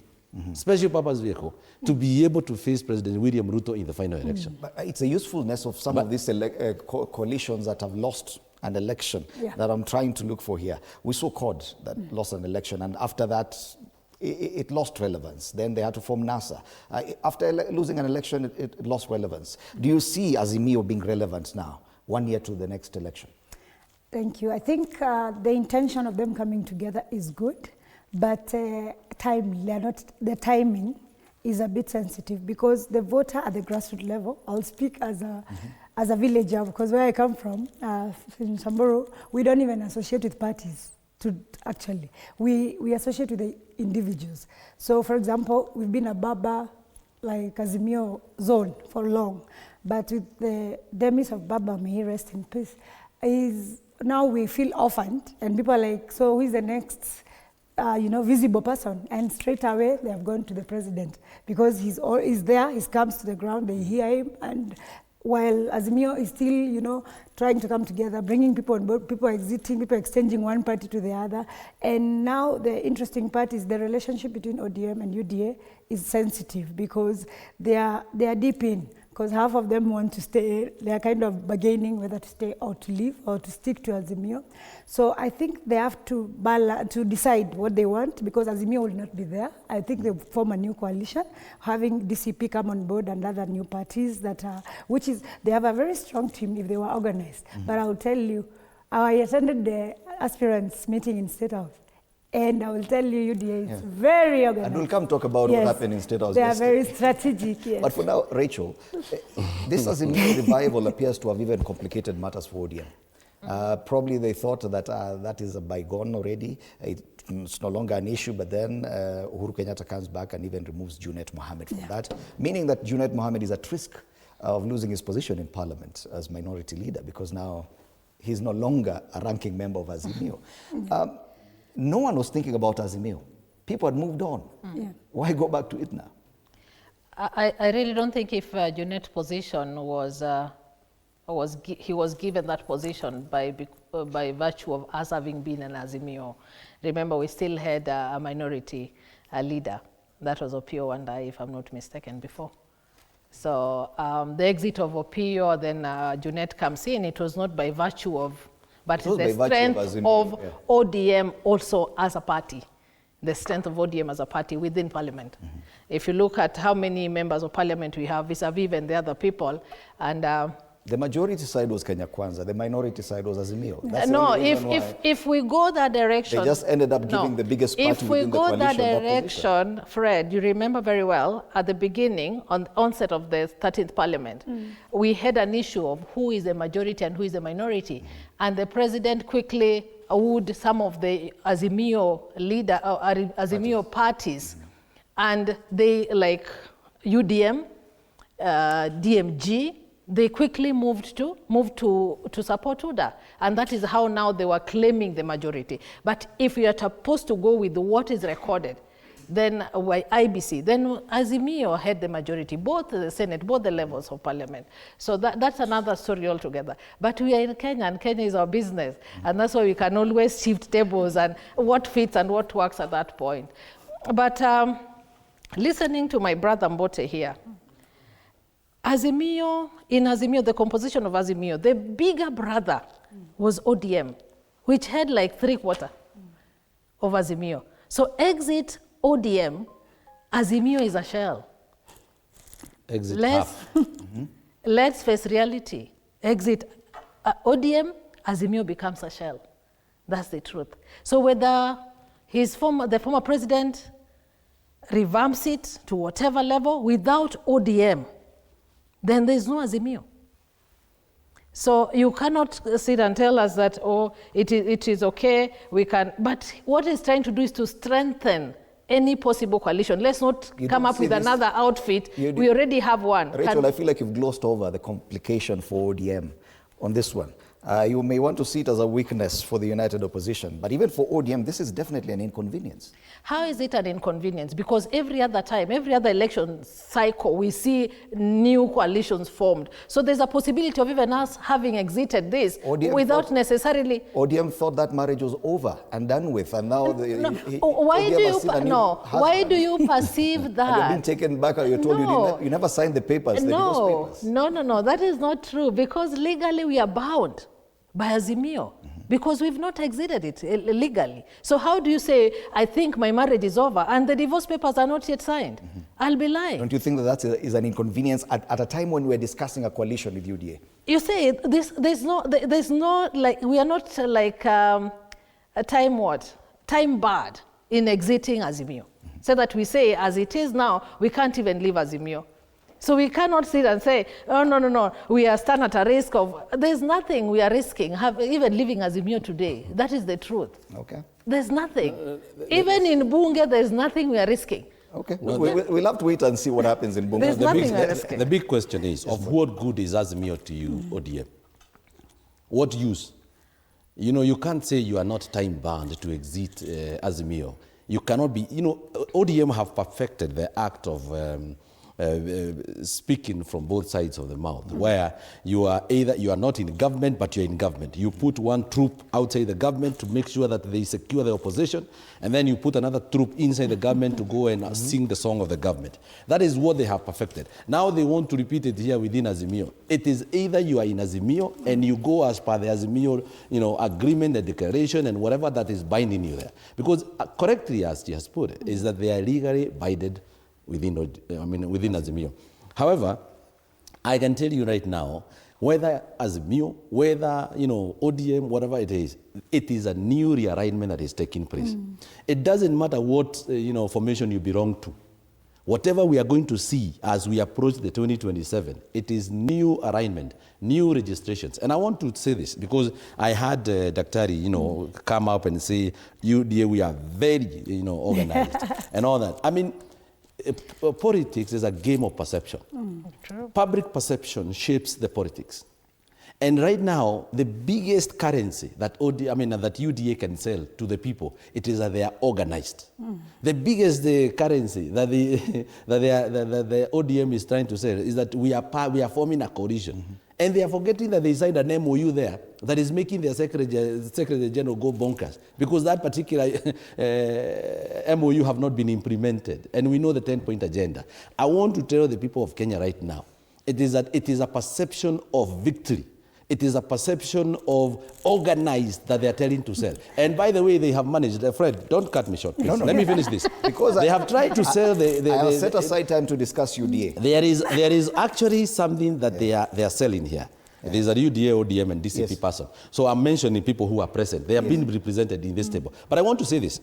The perception they are trying to hook out there, that the united opposition is disjointed. It is confused. But Mbote, it is a process. Let's be honest. Let's be honest. It is a perception. This question. We cannot allow it. Let me ask you this question. Your party leader, yes, Rigathi Gachagua, has had this fluid love-hate relationship with his former friend, Uhuru Kenyatta. Absolutely. That is in the public domain. Yes. Now, Uhuru Kenyatta shows up and apparently has a lot of influence in deciding who becomes a presidential candidate or running mate. I've heard members of that party here, as early as yesterday, dismissing this move to Azimio as totally unnecessary and something that's going nowhere. Are you telling me, because also you've been glossing over the issue of how DCP is taking over this, is perceiving this Azimio? Well, I do not hold a position to speak on behalf of DCP. I was invited this morning here to come and speak on my own behalf because I have my own view of things. So I cannot be referred to the view of the Honorable Gakuya and the likes who you hosted here yesterday. That is their personal view. Because my view, as far as I'm a member of DCP, DCP, I know for sure is that the biggest war that the government would want to win right now, it is to paint the united opposition disjointed. That is the first thing. In fact, they are saying, hata tukipiga kura, even if we vote, so-and-so is going to win. Who told you? He is not going to win. You cannot win any election if you do not have enough votes. Let's start there.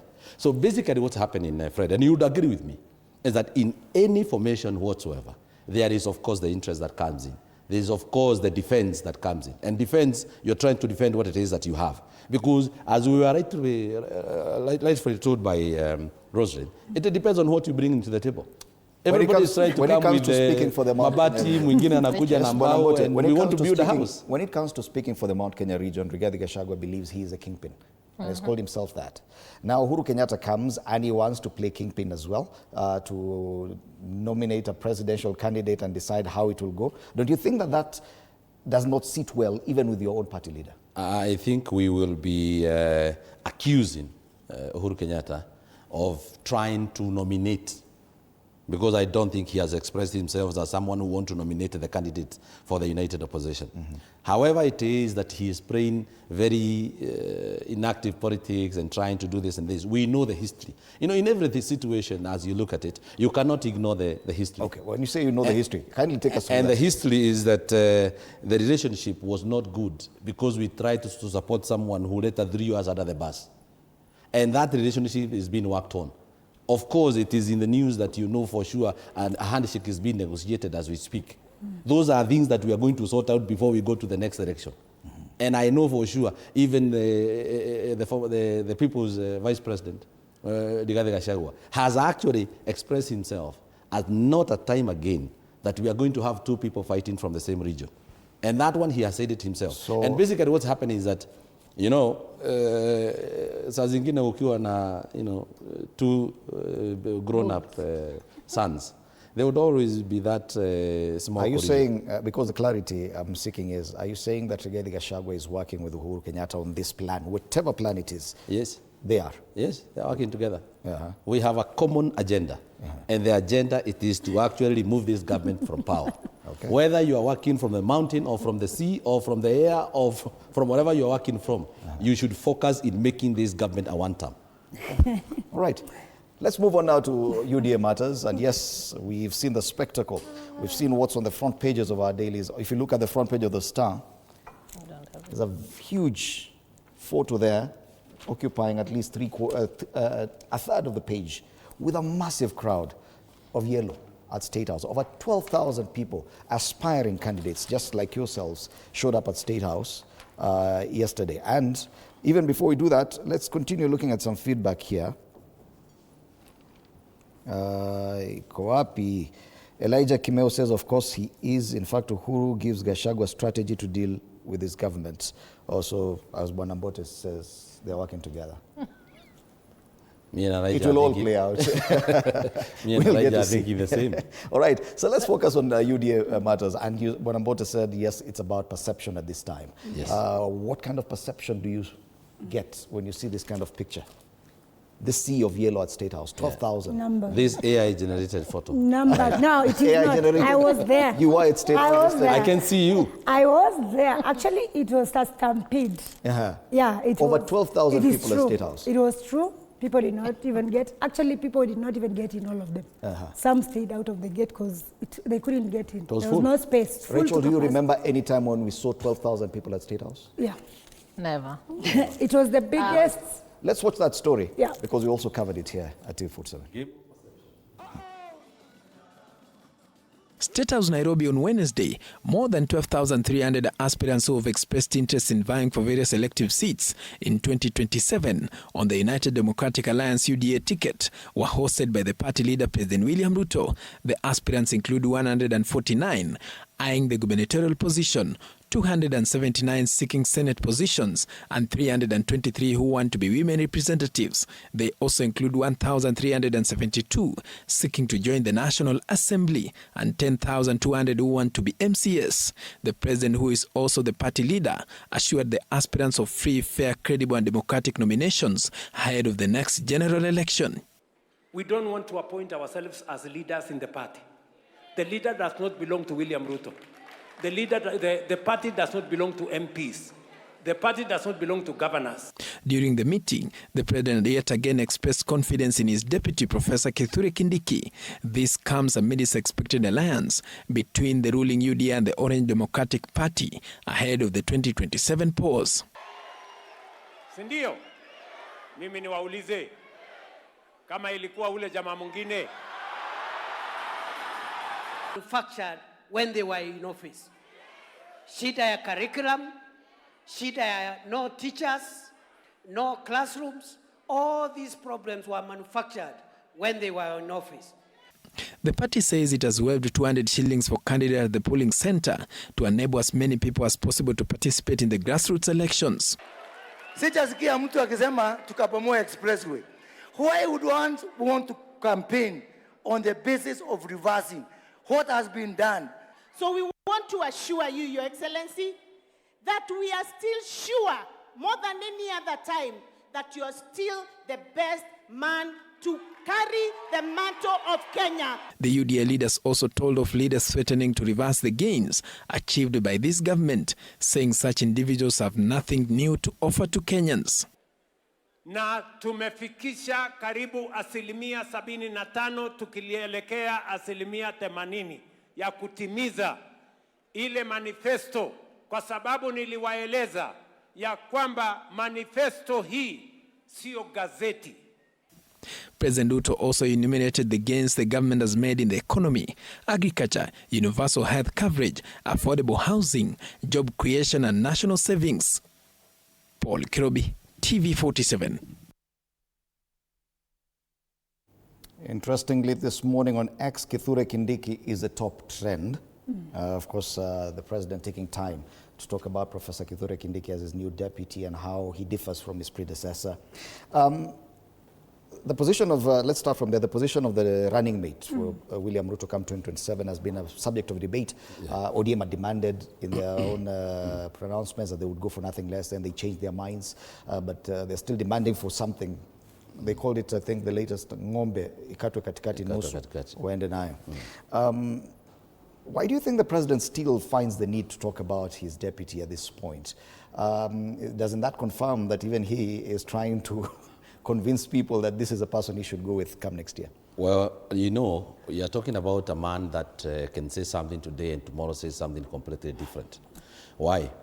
In the same State House just recently, when they were, having another meeting with the members of Parliament, he said that the ongoing conversations with ODM, the presidency is a sure bet. And the same person said that. So he did not assure Kindiki on that particular meeting that he is going to be the deputy come 2027, because we do not know what ODM are actually discussing. First and foremost, I need to tell you, when you are dealing with someone who is a master in use and then dump, he can say anything. Because at what point did he realize that now the former deputy president is not as important as Kindiki? I remember they had given us stories of how they elected Rigathi Gachagua as running mate in 2022. And they went ahead and won an election. Because there's nothing as important. Whether you elect your deputy who comes from heaven with white wings or whatever, what matters is whether you are going to win that election using that particular person. Because they are such an important person in any formation that you're trying to form. Because basically, politics is a game of numbers. You're looking at someone who will bring in numbers, and numbers enough to be able to win an election. You don't think Kindiki is that? What numbers? He can't. Okay. He cannot be able to marshal the same numbers that Rigathi Gachagua had marshaled, and it is in public domain. Mahesabu ni kitu ya kusumbua watu kweli. That is something you can be able to calculate, not using a calculator. But we need to rebrand that State House.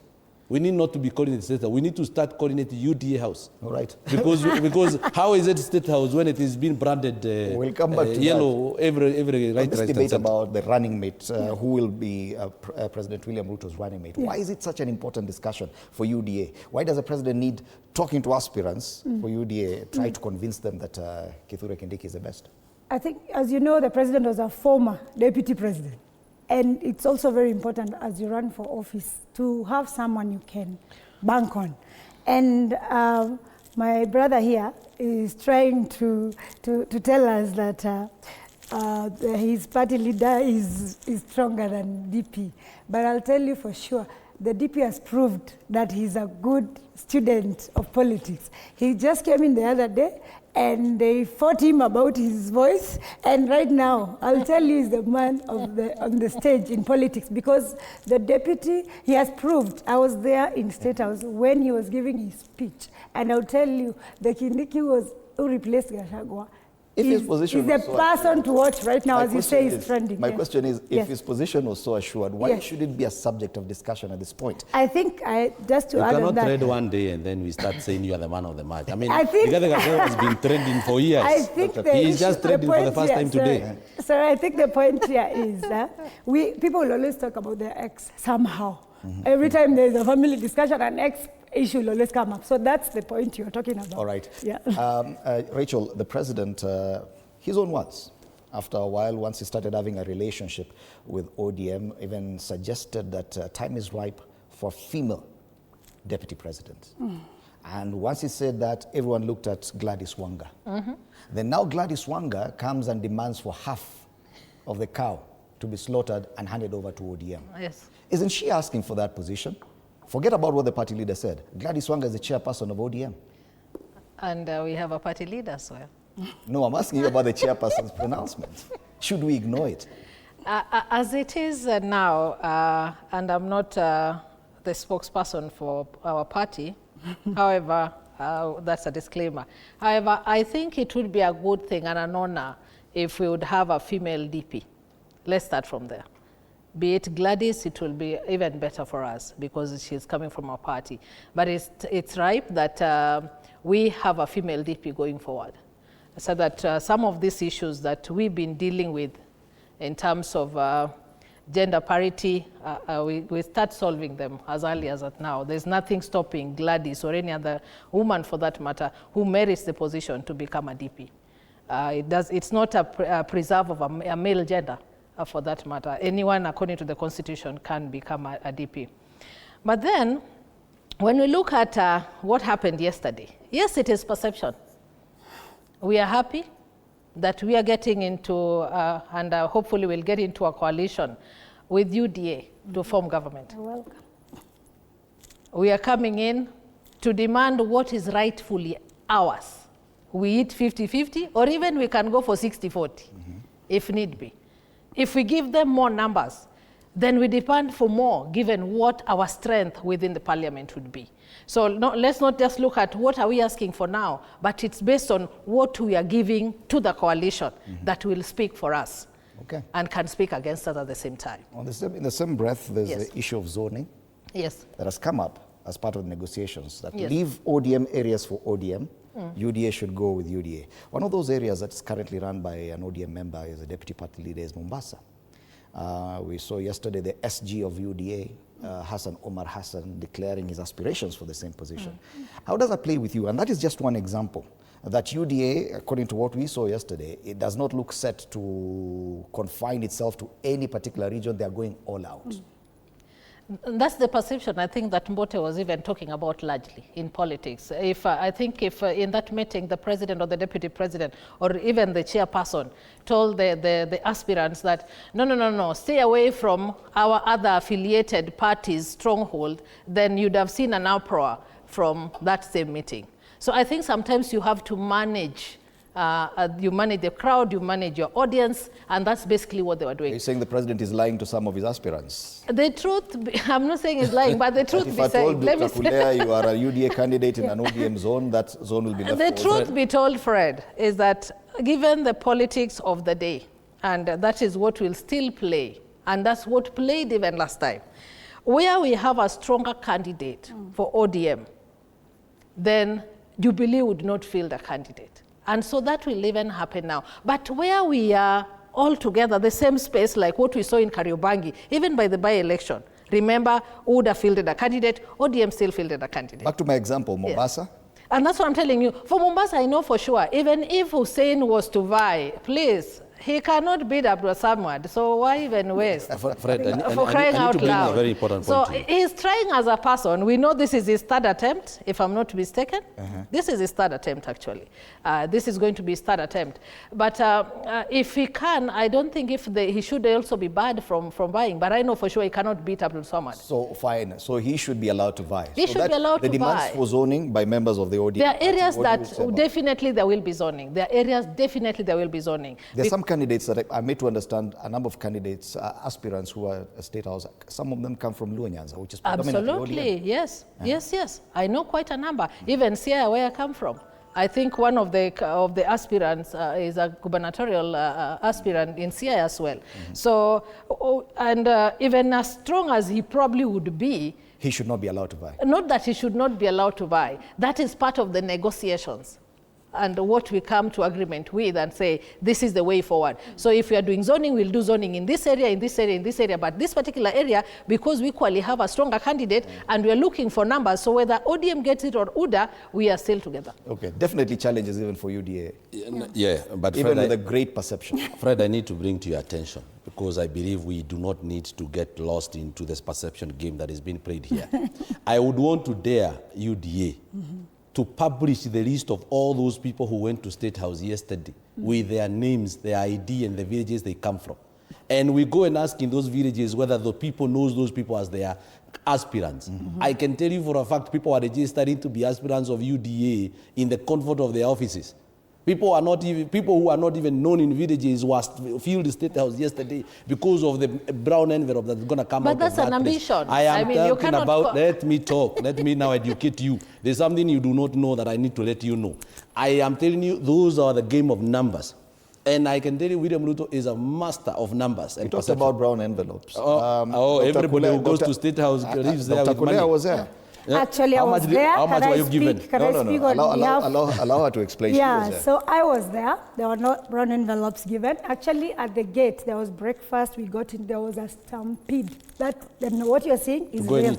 Is real. Allow her to. And I'll tell you for sure, what even surprised the president, which was good, because it was the regional, the numbers, as you've seen the breakdown of where people are coming from. I am a real aspirant, and I'm new to the party. I think I was admitted the day before State House. I was welcomed. So which party did you belong to? I was in Azimio, as I mentioned, that I came from a region with loved Baba, and I was in DAPK, but I moved to UDA, and I'm telling you, as a new entrant to UDA, they're getting organized. You might say they are not organized. The perception you're seeing is something they have set it. And if you listened to the president's speech yesterday and the deputy president's speech yesterday, there is a strategy in place.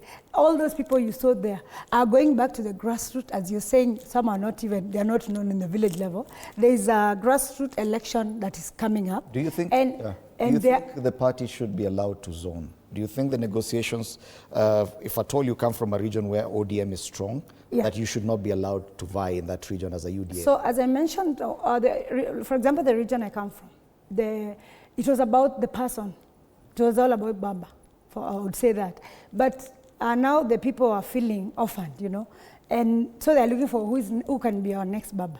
So what I'm telling you, it's not where I come from. It's not about the party at all. If Fred, you're running for office, so both they vote for you wherever you are. So both UDA and ODM candidates in your area should be allowed to run. Yes, as we can go into the ballot, but they'll pick the individual. Okay. Because they look at the person at that point. But the way that UDA is strategizing, I think it's going to box out some of the ODM areas that, because right now ODM doesn't look organized to us who are formerly as a Mio people. But I think UDA, the plan they have is going to zone out. Even as you prepare for the coalition talks, Everyone else, even UDA, is looking at ODM as a weaker partner here. You heard what Dr. Kulea said. And they're looking to venture into predominantly ODM zones, at least historically. It's quite interesting that people who are not even ODM members are more worried about ODM than ODM members. I mean, Pili Sioila. No. All these parties are funded by the taxpayer, and ODM eats our fair share of taxes. We have to talk about this. The government of Kenya owes ODM 12 billion. Yes, the government of Kenya owes.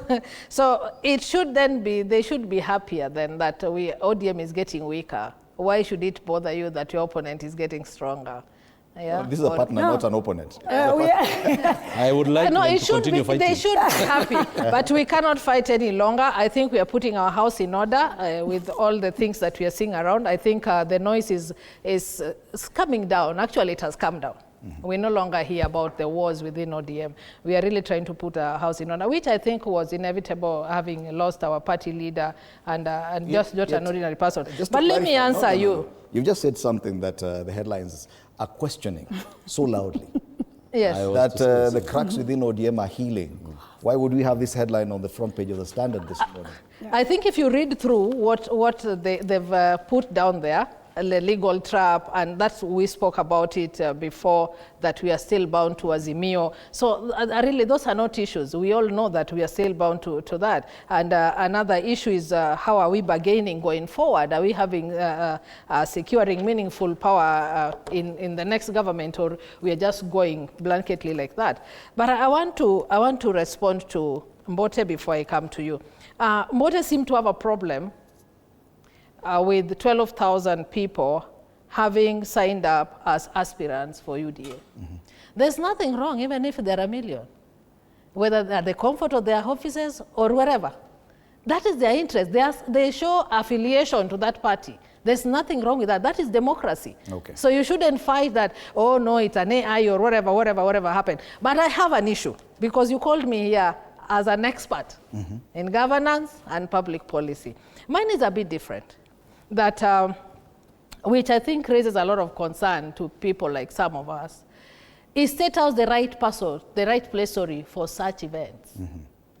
All right. That would be my worry. Not how many people went for the event. What if we invited ODM to State House? It would still be the same. I'll still raise the same concern. The other question, of course, because of the other issue that came up is that all the 12,000 members of UDA who were State House were each given a copy of the manifesto by President William Ruto, and this is a blueprint to go out and campaign. And the president said that he had already achieved 75% of that manifesto. Hence, we're asking this question.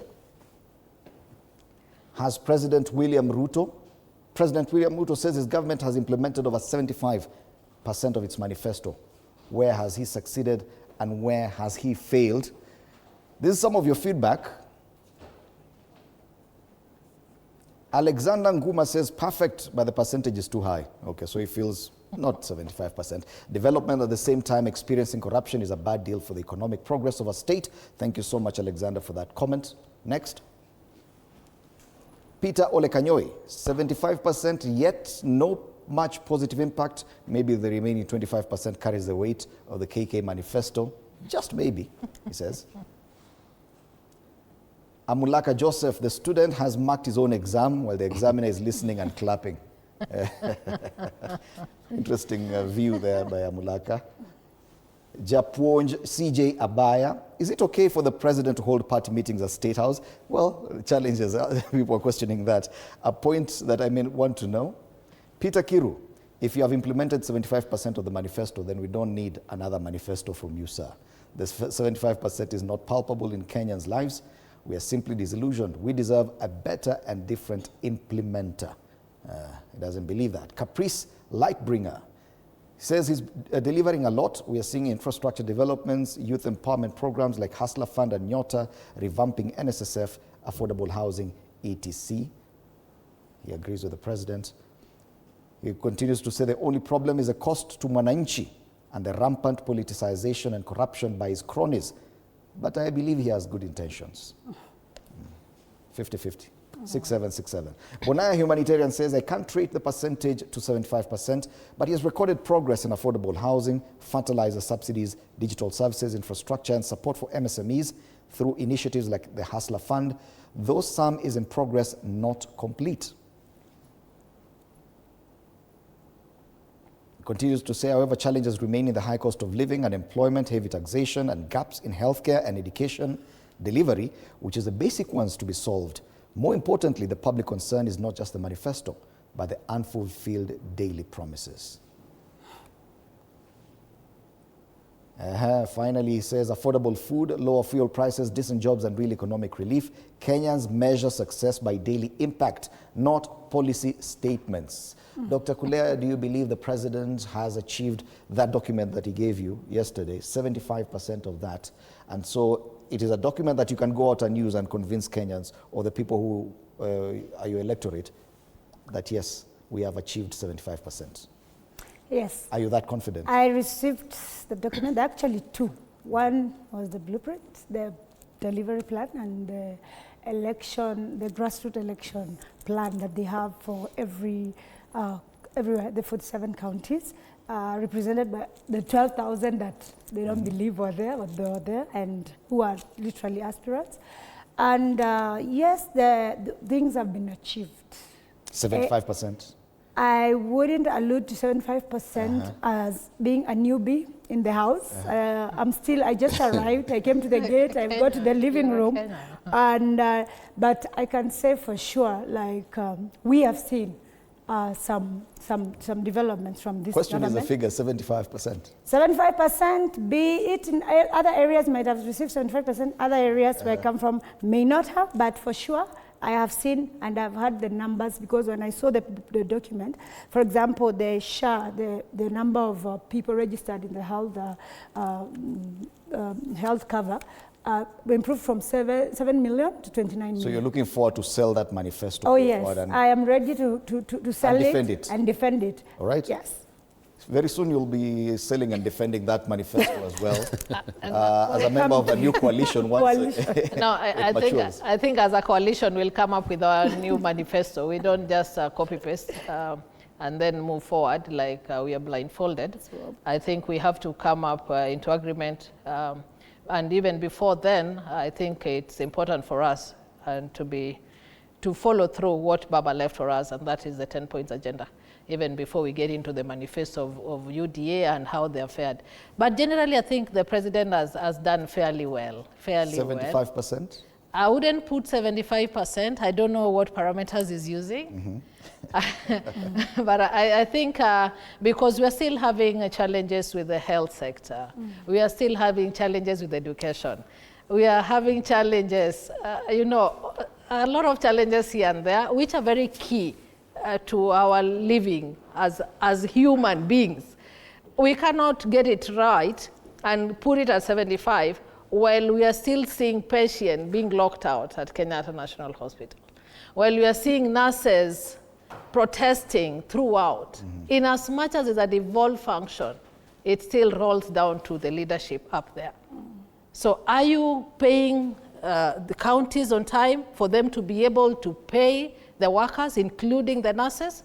So in as much as it gets it there, we saw what just happened with the grade 9 going to grade 10, I think. The other year, we are yet to see what's going to happen with the university again. So are we getting it right with education? As we speak today, I can clearly tell you no.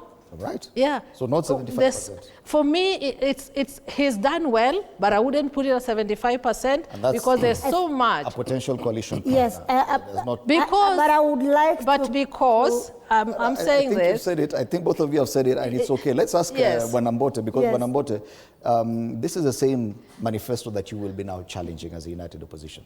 Well, I need to tell you that I am aware of this particular manifesto. I have a copy here. And I can read it if we have time. And I can tell you for sure, I am happy that they too, and they are the believers. She was in State House. She cannot be able to award the 75% because she joined the party 2 days ago. But she's been living in Kenya. And you are awarding this particular score not because of the meeting you have attended, rather of the performance of the president that you are aware of as far as you are Kenyan.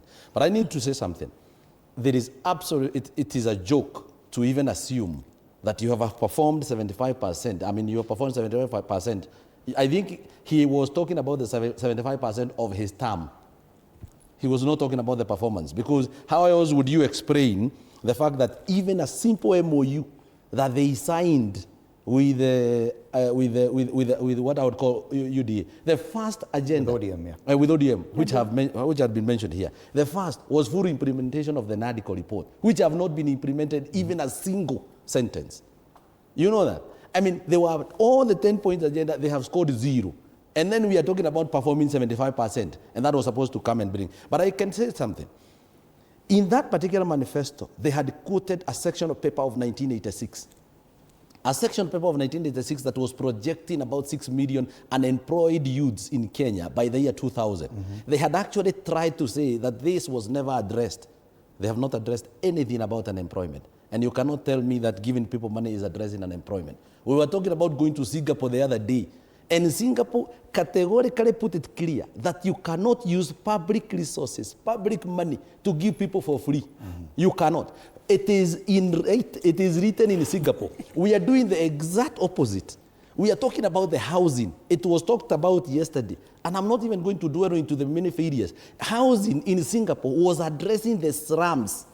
Housing in Kenya is being built in Makeji, here in Murang'a. It has been built in Orkarau. It has been built in places where people do not have a problem of housing. I don't know whether we want to move people from Mukuru or Wakaishi or Orkarau. I don't even understand. We have a government that has its priority completely inclined. Right. They are copying very good policies from one end, and when it gets here, it becomes a business. Lazima ionekane kama biashara. That is why I'm saying this one, they have performed 2% if I am going to market. Let me put on something. Allow me, because allow me to guide this. Question is, once again, do you believe that President William Ruto has achieved 75% or has implemented 75% of his manifesto? Yes? So we have about 5 minutes. I'll give you each about 1.5 minutes for your final comments, starting with you, Rachel. Thank you, Fred. I think I need to put a disclaimer that I didn't say that the president has underperformed, as you want to say. We look at affordable housing. I think it's done very, very well in that space. We look at the power distribution. They are doing really, really well. And also infrastructure, especially if you would do the Mau Summit Road, Rironi Mau Summit, that would open up Nyanza completely. So, pardon? Would. What? Would open, yes, would open, yes, right. If it happens. If it happens. And I happen to have traveled that area, and I saw some work already started. So I'm happy that their work doing. But if we score the government also very high, I think they may relax that we are doing pretty well. So sometimes it's good as a policy person to tell the government there are lapses here and there so that they focus on them. Can we really once and for all resolve the issue of education? For me, it is still key because children are still outside there. They're not going to school. I'm here to get a paper from the CS that gives mandate and authority for the head of schools to now admit students without school fees. But you see, when you just do a declaration like that and there's no policy paper that follows it, then it also becomes very difficult for them to implement. So I think some of these things, let us take them up seriously, that it is not just a matter of seeing our children like yesterday. I don't know whether you're the ones who had them in was it in Baringo, where they're still studying under the tree, and we are on our way to Singapore. So there are very key things that we need to put in place, even so that we don't leave other people in Nyanza and people are headed to Singapore. Allow me to give each of you a minute for your final comments, Dr. Thank you very much. As Kenyans, we need results, and whoever gives us that results, whether at the beginning, halfway, or towards the results, that's what we want to see. And so far, we have the hope that something is happening in this country with the current leadership that is there. And all I can say is we are all coming from different perspectives and parties, and we all want to see this country prosper.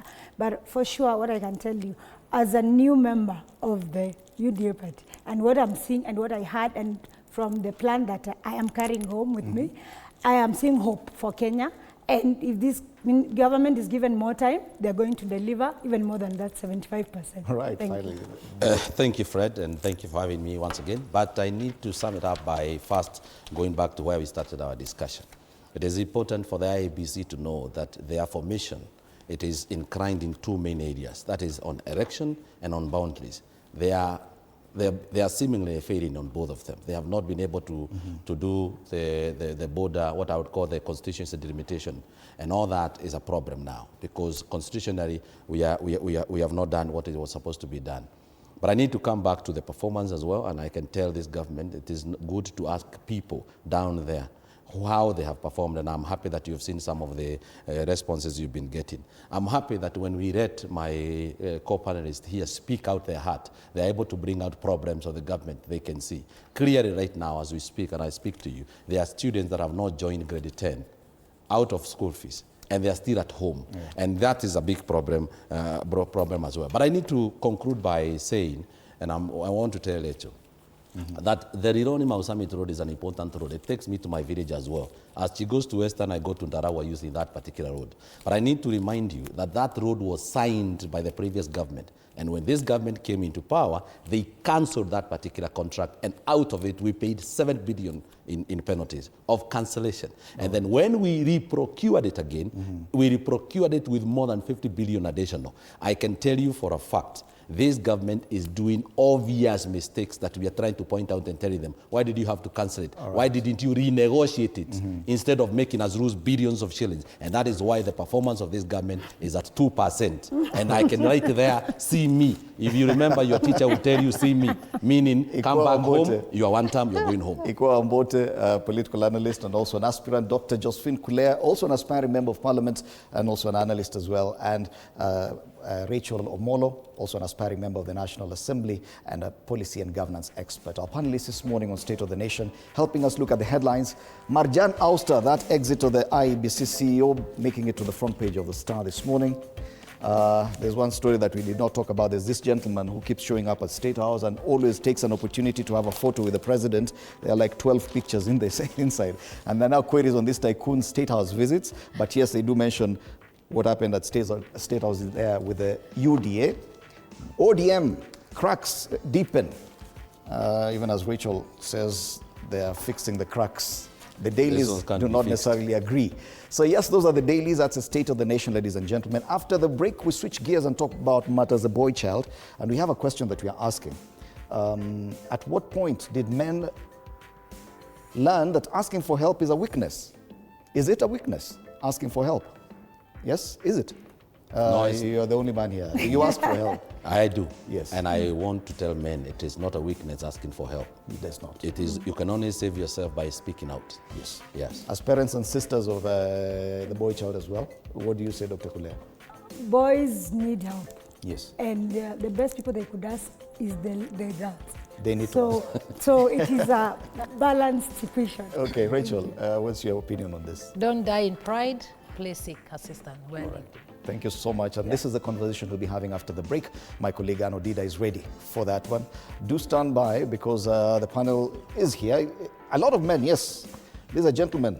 Is be a man killing men? That's a question we are asking. You're a man. Don't cry. Be a man. Is that destroying men? That after the break. My name is Fred Indemuli. Have a lovely morning.